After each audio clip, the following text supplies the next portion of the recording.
I'm Donna Schimmel with the Disruptive Element. We are a leadership performance company that relies heavily on neuroscience and the brain and the way we think to help people be successful. And we like to incorporate business success principles into what we do each and every day. One of our heroes in the neuroscience world is Marshall Goldsmith, who has written a book called Triggers. Today's session is really about how to tame those triggers.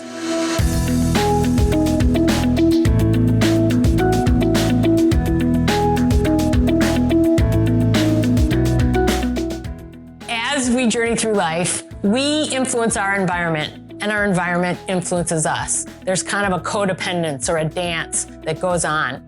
If we're paying attention, we can learn things about how we react or respond in an environment, and we can actually forecast in a way that allows us to be more successful. There are 3 secrets to this forecasting. Before I give you the 3, I want to revisit this idea of a trigger. A trigger is something that happens in the environment that causes an impulse, and then we respond with behavior. So trigger, impulse, behavior. Where we want to get is trigger, impulse, awareness, choice, behavior. We want to disrupt the distance between the trigger and the behavior. And like I said, there are 3 strategies or 3 things we can do to accomplish that.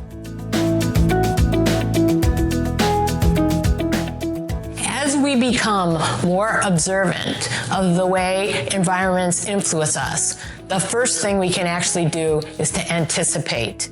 We can foresee or predict situations that cause us to be triggered or to respond in effect in a reactive way.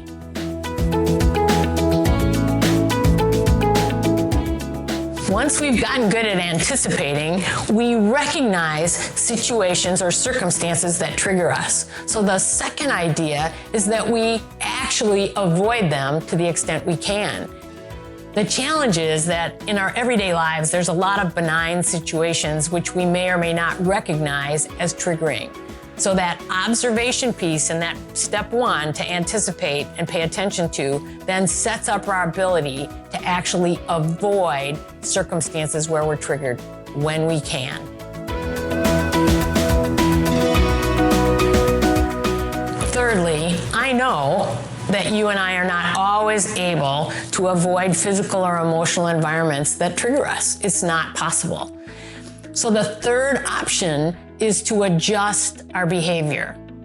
In order to adjust, we have to be aware, and we have to get that choice, and that we have to notice and then make a choice about how we're going to behave. Obviously, adjusting is the most difficult. If we can anticipate and avoid, we're going to be better off than if we're trying to adjust, because changing behavior is hard. So try all 3. Start by anticipating, move to avoiding, and if you absolutely can't avoid, then try to adjust. I think you'll find you'll be less triggered.